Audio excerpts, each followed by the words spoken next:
Hello everyone, welcome to only IAS और स्वागत है आपका इस वीडियो में जहां हम कवर करेंगे प्लेसेस इन न्यूज़। मेरा आपसे सवाल है कि आपको पता है जापान में अमेरिका की मिलिट्री बेस कहां पर है? क्या आपको पता है कि ग्रीस में कौन सी जगह थी जहां पर अलेक्जेंडर यानी सिकंदर को क्राउन किया गया था और क्या वो 15 साल बाद खुल रही है? क्या आपको पता है इंडिया में एक ऐसी वाइल्ड लाइफ सेंचुरी भी है जो एक आर्मी डिवीजन के नाम पर है? अगर नहीं पता तो इस वीडियो के एंड तक आपको पता लग जाएगा। तो चलिए डिस्कशन स्टार्ट करते हैं, लेकिन उससे पहले एक प्रीवियस क्वेश्चन देखते हैं जो कि है सुबह सुबह की चाय के बारे में।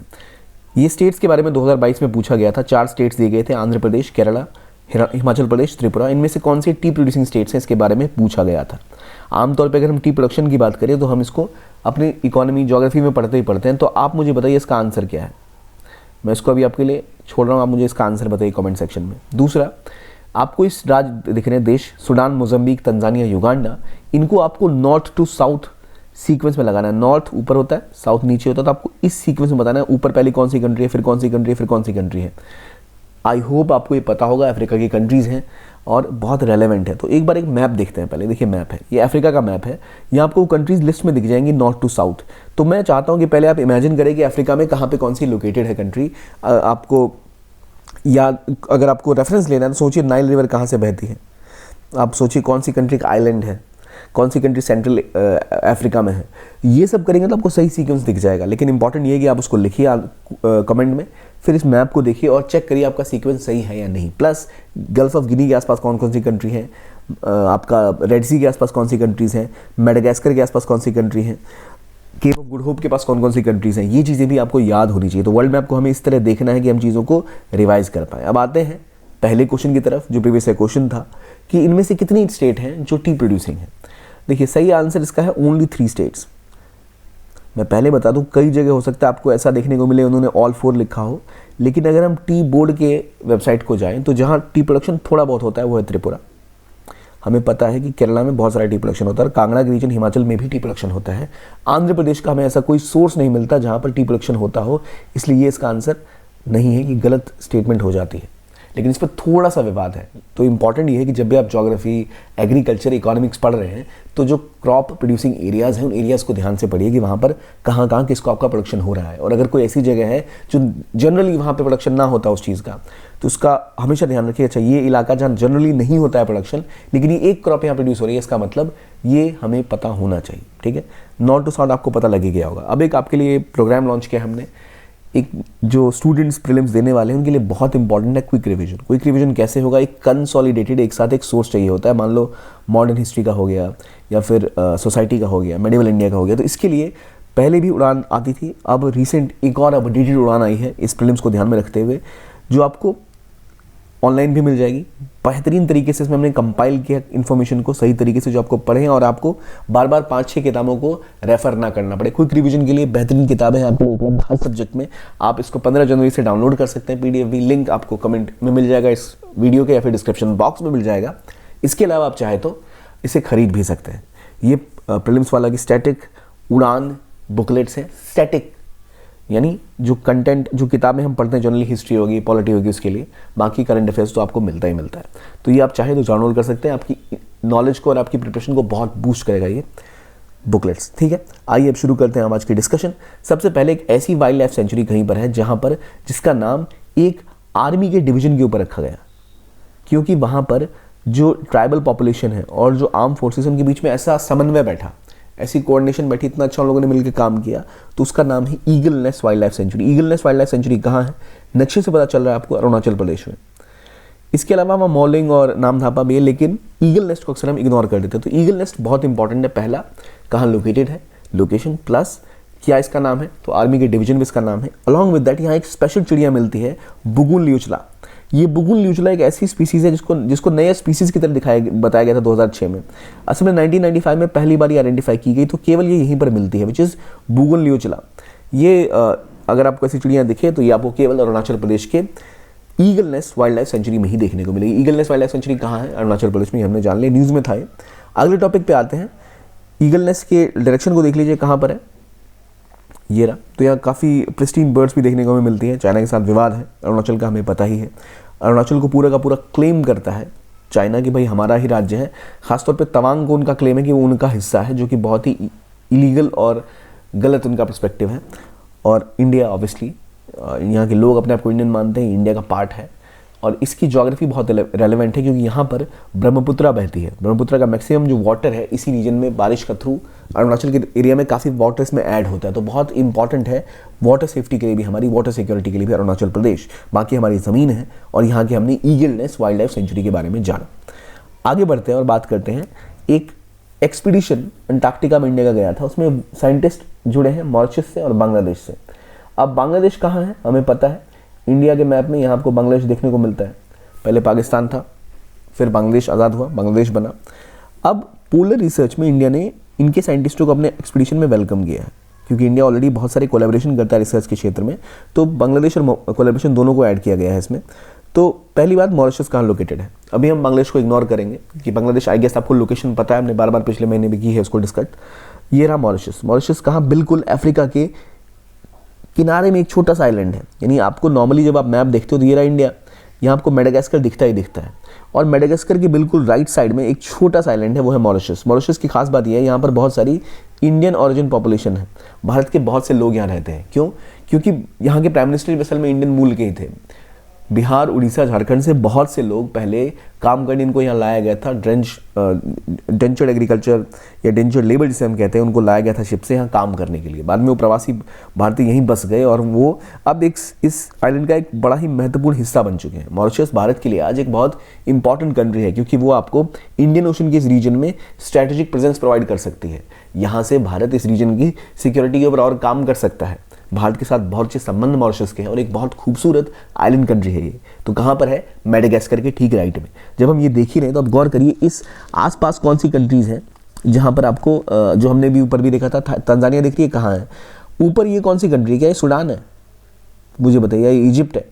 इस तरह ना जब आप ब्लैंक मैप्स देखते हैं तो आपको याद होना चाहिए भाई कहाँ कौन सी कंट्री है। साउथ अफ्रीका यहीं पर लेसोथो होगा इसी देश के अंदर, ये रहा सवाईलैंड, ऊपर मोज़ेम्बिक, ये रहा मेडागास्कर। अब सोचिए मोज़ेम्बिक के साथ भारत ने एक एग्रीमेंट किया था कि मोज़ेम्बिक दाल का उत्पादन करेगा और सारा दाल इंडिया इंपोर्ट करेगी। तो अफ्रीका की अलग अलग कंट्रीज़ के साथ इंडिया कुछ के साथ एग्रीकल्चरल एग्रीमेंट करता है, कुछ इंडिया की सेफ्टी सिक्योरिटी के लिए इंपॉर्टेंट है, कुछ के साथ इंडिया का सिक्योरिटी स्ट्रैटेजिक रिलेशनशिप है।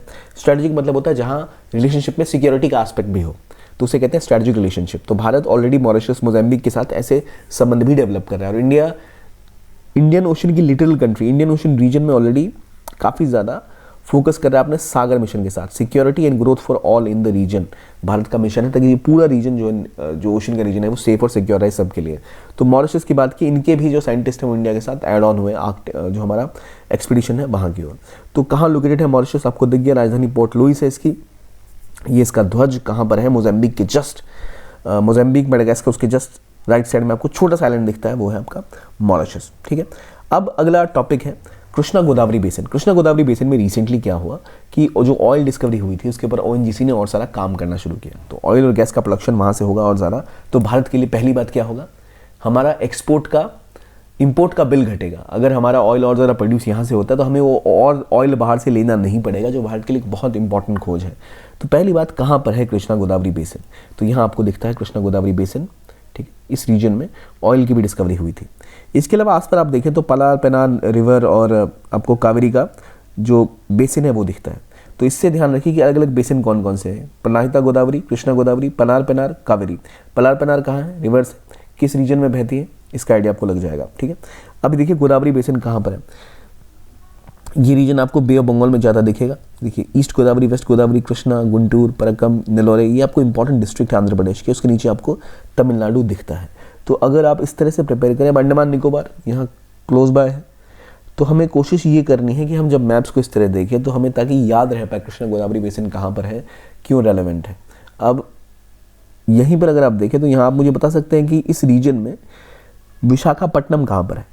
अगला टॉपिक उससे जुड़ा हुआ है। देखिए विशाखापट्टनम या नीचे की तरफ नहीं है, ऊपर की तरफ है, उड़ीसा के पास, यानी उड़ीसा के पास। ये रहा विशाखापट्टनम। अब विशाखापट्टनम में क्या हुआ है, तो पहली बार एक इंटरप्रिटेशन सेंटर खोला गया है, एक बायोडाइवर्सिटी सेंटर विशाखापट्टनम में। क्या करेगा भाई ये असल में जो विजिटर्स हैं वो उनको बताएगा कि भाई कैसे चीज़ें हैं, ईस्टर्न घाट्स कैसे डेवलप हुआ, कौन सी खास चीज़ें जो केवल यहाँ मिलती हैं, और ये लोगों को जागरूक करेगा, सिस्टमेटिक डॉक्यूमेंटेशन करेगा अलग स्पीसीज़ के बारे में, उनकी क्या रेलेवेंस है, क्या रोल है। तो ये बायोडाइवर्सिटी सेंटर खोला है कहाँ, विशाखापट्टनम में। ठीक, विशाखापट्टनम की न्यूज़ इतनी रेलेवेंट नहीं, जितनी रेलेवेंट है कि विशाखापट्टनम है कहाँ। ये आपको डायरेक्शन और लोकेशन बतानी चाहिए। कृष्णा गोदावरी जो बेसिन है उसके किस तरफ है, ऊपर की तरफ विशाखापट्टनम है। ठीक है, बे ऑफ बंगाल में, ये आपको आइडिया लग गया। अब इसी में आप देखें तो एक इंपॉर्टेंट जो इन्होंने बोला कि हम यहाँ पर एक बायोडाइवर्सिटी सेंटर खोल रहे हैं और ये चीज़ें कर रहे हैं, तो ये किस एरिया, किस वाइल्ड लाइफ सेंचुरी के ऊपर फोकस कर रहे हैं। कंबाला कोंडा, कंबाला कोंडा वाइल्ड लाइफ सेंचुरी की बात हमने की आंध्र प्रदेश में। कहाँ पर है कंबाला कोंडा? अब देखो, जब भी आप बाउंड वाइल्ड लाइफ सेंचुरी देखो तो बहुत सारी वाइल्ड लाइफ सेंचुरीज आपको वेस्टर्न घाट्स में दिखती है, लेकिन ये बात हो रही है ईस्टर्न घाट्स की। इंडिया के मैप में इधर होता है वेस्टर्न घाट्स, इधर होता है ईस्टर्न घाट्स। हम बात कर रहे हैं कंबाला कोंडा की, तो इसको आप कंबाला से याद रख सकते हैं, मूवी भी रिसेंटली आई थी एक। तो अगर आप देखो यहाँ कोरेंगा है, ठीक है, ये आपको कंबाला कोंडा वाइल्ड लाइफ सेंचुरी है, ये आपका किन्नरसारी वाइल्ड लाइफ सेंचुरी है। तो इस विशाखापट्टनम के आसपास आपको 3-4 इंपॉर्टेंट वाइल्ड लाइफ सेंचुरीज दिखेंगी, और साथ में दिखेगा एक और राज्य यनम।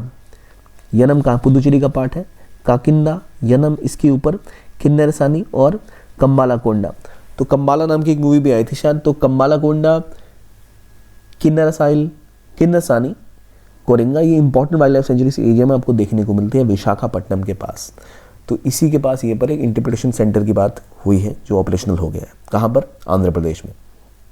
ठीक, अब एक पॉइंट की बात करते हैं जहाँ पर कोरोनेशन हुआ था, या जिसे हम कहते हैं कि एक वर्ल्ड हेरिटेज साइट है यूनेस्को द्वारा डिक्लेयर्ड, ऐतिहासिक, ग्रीस में, मैकेडोनिया में, जो कि बनाई थी फिलिप II ने। फिलिप II कौन थे? अलेक्जेंडर सिकंदर के पिता।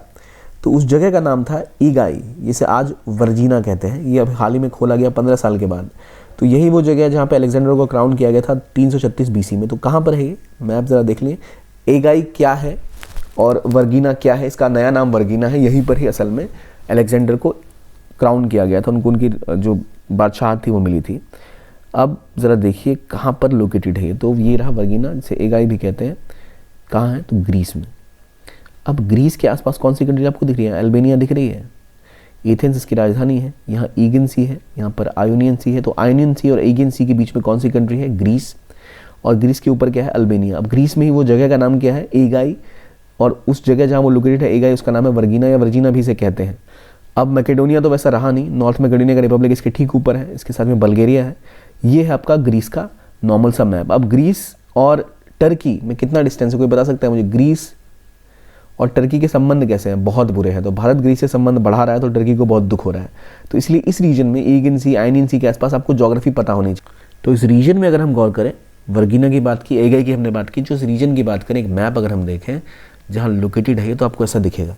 ये रहा बल्गेरिया, ये रहा नॉर्थ मैकेडोनिया, ये रहा अल्बानिया, और ये इसके नीचे ग्रीस है, और यहाँ इसके सामने टर्की है। देखिए टर्की मेजरली एक एशियन कंट्री है, इसका कुछ हिस्सा ही यूरोप में पड़ता है, पर क्लेम अपने आप को टर्की कर देती है कि भाई हम जो है वो एक यूरोपियन स्टेट है, क्योंकि मेजॉरिटी ऑफ पार्ट इसका एशिया में ही आता है। तो देखिए खास बात है कि टर्की और ग्रीस जैसी कंट्रीज ऐतिहासिकली भी और अभी भी बहुत रेलेवेंट है, क्योंकि ये इंपॉर्टेंट चोक पॉइंट्स को कंट्रोल करती है। जो मेडिटेरेनियन सी है उसका लिंक, यानी एशिया तक, चाइना तक, इंडिया तक आपको जाना है तो इसी रूट से आप गुजरते थे। इसको देखने के लिए एक बेहतर मैप का इस्तेमाल हम करते हैं। देखो यहाँ आप यूरोप है, तो अगर आपको अफ्रीका या एशिया या अमेरिका से आपको एशिया की तरफ जाना है इस तरफ, तो आपको यही रूट लेना पड़ेगा। तो ये सी का रूट है, मेडिटेरेनियन सी वाला, जहाँ पर दो इंपॉर्टेंट कंट्रीज आती हैं, ग्रीस और टर्की। तो इनके बीच विवाद है, ग्रीस टर्की के बीच में। और टर्की का विवाद या तुर्की जिसे हम कहते हैं, अब साइप्रस के साथ भी बहुत से सालों से चल रहा है। साइप्रस, टर्की, ग्रीस की लोकेशन देखिए। अब देखिए जो मेडिटेरेनियन सी है वहाँ पर बसने वाली इंपॉर्टेंट कंट्री है टर्की और ग्रीस। अगर आपको एशिया से यूरोप जाना है, यूरोप से एशिया आना है, तो आमतौर पे आप क्या लेते हैं? स्वेज कनाल का रूट लेते हैं। ये रहा स्वेज कनाल, तो यहीं से गुजरोगे। तो यहाँ से गुजरने के लिए आपको इस सी के रास्ते को पार करना पड़ता है। तो यहाँ इंपॉर्टेंट स्ट्रेट है। पहला है स्ट्रेट ऑफ जिब्राल्टर, जो यहाँ पर है। स्ट्रेट ऑफ जिब्राल्टर को जैसे ही आप पार करते हो मोरक्को के पास से, आप एंटर करते हो अल्बोरोन सी में। अल्बोरोन सी से होते हुए आप पहुँचते हो बेलेरियाक सी तक। बेलेरियाक सी से आप पहुँचते हो लिगुरियन सी पर, लिगुरियन से ताहिरियन सी पर। और ये जो सिसिली है, सार्डिनिया है, असल में इटली का पार्ट है। ठीक है, यहाँ से गुजरते हो आप, इटली को पार करते हुए जब आगे की तरफ आते हो तो आप आते हो आयोनियन सी में। आयोनियन सी और उसके ऊपर जाओ तो एड्रियाटिक सी। तो याद रखिए एड्रियाटिक सी और आयोनियन सी ग्रीस और इटली के बीच में स्थित है। एड्रियाटिक सी के आसपास की बसने वाली countries Slovenia, Croatia, Bosnia Herzegovina, Montenegro, Albania और ग्रीस है। तो याद रखिए कि आयोनियन सी और एड्रियाटिक सी कहाँ पर है? आइनियन सी को पार करने के बाद आप आते हो एगिन सी में, जो एगिन सी ग्रीस और टर्की के बीच में है। एगिन सी के बाद आपको मिलता है दर्द डिस्को यानी दर्दनेलेस स्ट्रेट, जो बहुत महत्वपूर्ण है ब्लैक सी की एंट्री के लिए। तो इसलिए रशिया इसको लेकर बहुत बेकरार रहता है, ये रशिया का परमानेंट दर्द है। रशिया को चाहिए होता है मेडिटेरेनियन सी का एक्सेस, पर यहाँ पे टर्की बैठा हुआ है दर्दनेलेस के पास, और टर्की है पार्ट नीटो का, अमेरिका का बहुत अच्छा इंपॉर्टेंट अलाई है, सिक्योरिटी अलाई है। तो वो दर्दनेलेस के ऊपर कब्जा जमा के रखता है, तो ब्लैक सी से कोई भी शिपमेंट आसानी से गुजर नहीं पाती जंग की स्थिति में। दर्दनेलेस, बॉस्फोरस और sea of Marmara. Sea of Marmara ऐसा है जहाँ रशिया मर जाता है, रशिया का सारा एक्सपोर्ट मर जाता है युद्ध के क्षेत्र में। तो सी ऑफ मरमरा के आसपास 2 स्टेट हैं, ऊपर बोस्फोरस और नीचे दर्दनेलेस। मरमरा से अगर बच के निकल गया वो, तो उसकी ये जान निकल जाती है और वो एगान सी में पहुंचता है। एगान सी ग्रीस और टर्की के बीच में है। तो एगान और ब्लैक सी के बीच में एक और सी पड़ता है, उसका नाम है सी ऑफ मरमरा, और जो स्टेट है दर्दनेलेस और बोस्फोरस यहाँ पर है। तो ग्रीस का विवाद अक्सर रहा है टर्की के साथ, टर्की का विवाद साइप्रस से भी रहा है। तो ये लोकेशन याद रखिए कि ये मेडिटेरेनियन सी का एरिया है, कौन कौन सी कंट्रीज़ के आसपास, इस मैप में ऑलरेडी दिखा हुआ है कौन कौन सी कंट्रीज़ मेडिटेरेनियन सी के आसपास हैं। अलग अलग सी, लिगुरियन, बेलेरिक, एल्बोरोन, ट्रायरियन, आइनियन, क्रेट, एगन और बोस्फोरस स्टेट कहाँ पर है, ये याद करना पड़ेगा, रटना पड़ेगा। थोड़ा मुश्किल लगेगा पर रटना बड़ा ज़रूरी है, ये कर लीजिए, बहुत महत्वपूर्ण है आपके लिए। एग्जाम में ऐसे कोई भी क्वेश्चन यहाँ से आ सकते हैं। ब्लैक सी के आसपास की कंट्री हो गई, बोस्फोरस स्टेट कहाँ पर है, सी ऑफ मरमरा कहाँ पर है, दर्दनेलेस कहाँ पर, ऐसे क्वेश्चन बार बार पूछे जाते हैं, याद करिए इसको आप ज़रूर, ठीक है। आई होप यहाँ से आप याद कर पाएंगे। ग्रीस में ही हमें जो लोकेशन थी न्यूज़ में वहाँ पता लगा, एगाई, वर्गीना, इसके ऊपर जो स्टेट है अल्बेनिया, मैकेडोनिया, बल्गेरिया, हमने ये समझ लिया। बल्गेरिया के पास कौन सी कंट्री है, बल्गेरिया के बाद कौन सी कंट्री मिलती है, ये भी आपको पता होना चाहिए। तो ऐसे क्वेश्चंस आपको याद करने चाहिए। ब्लैक सी के आसपास कौन सी कंट्री है, ये सब। आई होप ये मैप आप बार बार रिवाइज करेंगे, एटलस खोल के पढ़ेंगे, तभी जाके आप बेहतर स्थिति में इसको रिवाइज कर पाएंगे। अगला एरिया, एक और कंट्री जो ब्लैक सी के आसपास है। देखिए ब्लैक सी के इधर तो हमें पता लग गया कि ये कंट्री है भाई, यहाँ एशिया आता है, ये टर्की, सीरिया वगैरह। ब्लैक सी की दूसरी तरफ कौन सी कंट्रीज है, तो वहाँ है यूक्रेन, माल्डोवा, रोमानिया और रशिया और यूक्रेन का विवाद सालों से चल रहा है। 2022 के अटैक के बाद रशिया और यूक्रेन का युद्ध समाप्त होने का नाम नहीं ले रहा। हमें पता है यूक्रेन के ऊपर लगातार बमबारी रशिया कर रहा है, पर क्या अगर मैं आपको बताऊं कि रशिया में बस स्टैंड्स को ऐसे प्रोटेक्ट किया जा रहा है क्योंकि अब यूक्रेन भी वहाँ भयंकर हवाई फायरिंग कर रहा है। क्यों? क्योंकि यूक्रेन को मिल रही है अमेरिका के द्वारा सपोर्ट, और अब रशिया के ऊपर लगातार वो अटैक कर रहे हैं। तो उनका एक रीजन जो यूक्रेन से टच करता है, जैसे ब्रियांस्क और बेलगोरोड में भी लगातार फायरिंग हुई है, बेलगोरोड में लगातार अटैक्स भी हुए हैं प्लेन्स के द्वारा। तो अब रशिया पे काउंटर अटैक की वजह से रशिया भी सकते में है कि भाई यूक्रेन ने भी हमारे ऊपर हमला करना स्टार्ट कर दिया है। तो बेलगोरोड असल में रशिया का पार्ट है, ना कि यूक्रेन का जो रीजन इसके आसपास है खार्किव, आपने बहुत सुना होगा उसके बारे में। खार्किव के ऊपर अटैक हुए थे, रशिया ने किए थे। और अभी जो हम नॉर्मली डोनबास का रीजन समझते हैं या फिर मारियोपोल की बात करते हैं, ये वो रीजन है जो कि यूक्रेन का था, अभी रशिया के कंट्रोल में है। बख्मुत की बात कर लें, लेकिन अब जब रिटेलिएशन फायरिंग स्टार्ट की है यूक्रेन ने, तो वो ब्रियांस्क और बेलगोरोड, दो रीजन जो रशिया के रीजन है। बेलगोरोड कहाँ है? रशिया में है, जहाँ पर बहुत ज़्यादा उनका इंडस्ट्रियल एरिया है, एग्रीकल्चरल प्रोडक्शन भी होता है। उसके ऊपर यूक्रेन में लगातार हवाई फायरिंग की है, जो अब रशिया के लिए एक सरदर्द बन रहा है। तो उनके लिए भी टेंशन बढ़ रही है। तो कहाँ है रशिया में बेलगोरोड? ये रहा बेलगोरोड, ये रहा आपका कौन सा सी है? ब्लैक सी। मुझे बताएंगे आप यहाँ में मेडिटेरेनियन कहाँ पर है? मेडिटेरेनियन कहाँ पर है? इस मैप को देखिए और आप मुझे बताइए मेडिटेरेनियन सी कहाँ पर है, ब्लैक सी कहाँ पर है, कैस्पियन सी कहाँ है, कौन सा सी है ये सी कौन सा है, ये सी कौन सा है? क्या आपको आइडिया है? अगर अब मैं आपको पीछे वाला मैप दिखाऊं तो क्या आपको आइडिया लगेगा कि मेडिटेरेनियन सी कहाँ है, ब्लैक सी कहाँ पर है? मेडिटेरेनियन सी कहाँ है? दो कॉन्टिनेंट की एंट्री के पास बनता है। अगर आपको ये दिख रहा है यूरोप, ठीक है, ये दिख रहा है आपको एशिया, तो एंट्री अगर करनी है भाई तो कैसे एंटर करोगे? कहाँ पर रीजन है? ये कौन सी, ये क्या जगह लग रही है आपको? क्या है ये? वर्ल्ड मैप में देखो ये कौन सी जगह है? सुएज कनाल की बात हो रही है यहाँ पर, ये वाला, ये रीजन की हम बात करें यहाँ पर, तो कौन सा इलाका है ये? मेडिटेरेनियन का रीजन है ये मेडिटेरेनियन। अगर आप नक्शे को देखो तो मेडिटेरेनियन आपको दिखेगा यहाँ कुछ ऐसा सा, एक सऊदी अरब यहाँ भी बनता आपको दिखेगा। मेडिटेरेनियन के ऊपर आपको दिखेगा ब्लैक सी, मेडिटेरेनियन के ठीक ऊपर आपको दिखेगा ब्लैक सी। तो इस तरह आपको चीज़ें याद करनी पड़ेंगी। सी ऑफ मरमरा कहाँ पर है, कौन सी इंपॉर्टेंट साइट से। तो अभी बेलगोरोड की बात हमने की, बेलगोरोड कौन सा रीजन है? रशिया का रीजन है, जहाँ पर फायरिंग की है यूक्रेन ने और लगातार अब उसको डिफेंड करना चाह रहा है रशिया, ठीक है। तो Belgorod, Donbas, Donetsk, Kharkiv, Kyiv, Mariupol, Crimea, Odesa, ये सब रशिया यूक्रेन वॉर में वो जगह थी जो न्यूज़ में रही है, जिसके बारे में आपको पता होना चाहिए कौन सा किसका हिस्सा है, ठीक है। आई होप आपको चीज़ें क्लियर हो गई होंगी। अगला टॉपिक है ओकिनावा के बारे में। ओकिनावा असल में एक इलाका है जो जापान में है। जापान की नई जो अमेरिका की मिलिट्री बेस है वो ओकिनावा के पास शिफ्ट होने वाली है। ओकिनावा की खास बात यह है, ओकिनावा एक ऐसी आइलैंड है जो ताइवान के बहुत करीब है, और इसीलिए चाइना को बहुत बड़ा सरदर्द होगा कि ताइवान के करीब अगर अमेरिका की एक और मिलिट्री बेस शिफ्ट हो जाए। तो ओकिनावा के रीजन में, जापान का जो रीजन है, यहाँ पर अभी एक और मिलिट्री बेस शिफ्ट होने वाली है अमेरिका की, जिसकी वजह से बहुत विवाद और सरदर्द चाइना को हो रहा है। अब इससे हम क्या समझे कि भाई ओकिनावा कहाँ लोकेटेड है। ओकिनावा के आसपास ऑलरेडी जापान में बहुत सारे जो है मिलिट्री बेसिस की बात है, उनमें से कादेना बेस हो गया, कैंप श्वाब हो गया, नॉर्दर्न ट्रेनिंग एरिया हो गया, ये सब ओकिनावा में, या फिर फ्यूटेना एयर बेस है, ये ओकिनावा में डेवलप किए जा रहे हैं। किसके द्वारा? अमेरिका के द्वारा। तो अमेरिका ने जापान पे एटॉम बॉम्ब गिराया, उसके बाद से जापान की सिक्योरिटी गारंटी भी वही ले रहा है। ताइवान के करीब इसका होने का मतलब है, और ज़्यादा करीब और मिलिट्री बेसिस के पुश होने का मतलब है कि चाइना के लिए और सरदर्द बढ़ेगा, अमेरिका की प्रेजेंस बढ़ेगी और उनके लिए दिक्कत का सबब बन जाएगा। तो ओकिनावा साउथ चाइना सी कहाँ है, ईस्ट चाइना सी कहाँ है, पैसिफिक ओशन कहाँ है, सी ऑफ जापान कहाँ है, हमने ऑलरेडी पिछले वीडियोज़ में इसको डिटेल में कवर किया था। तो आई गेस ये आपके लिए सफाइस होगा इन्फॉर्मेशन आपके लिए पढ़ने के लिए कि कहाँ पर ओकिनावा है, ओकिनावा क्यों इंपॉर्टेंट है, आप समझ गए। अगला आर्टिकल आते हैं टी प्रोडक्शन के बारे में। हमने डिस्कस किया था कहाँ कहाँ टी प्रोड्यूस होती है। तो असम में टी प्रोडक्शन होता है बहुत ज़्यादा, और वेस्ट बंगाल में खासतौर पे जो दार्जिलिंग का रीजन है ऊपर वाला सिलीगुड़ी कॉरिडोर के पास, वहाँ बहुत सारी टी प्रोडक्शन होती है।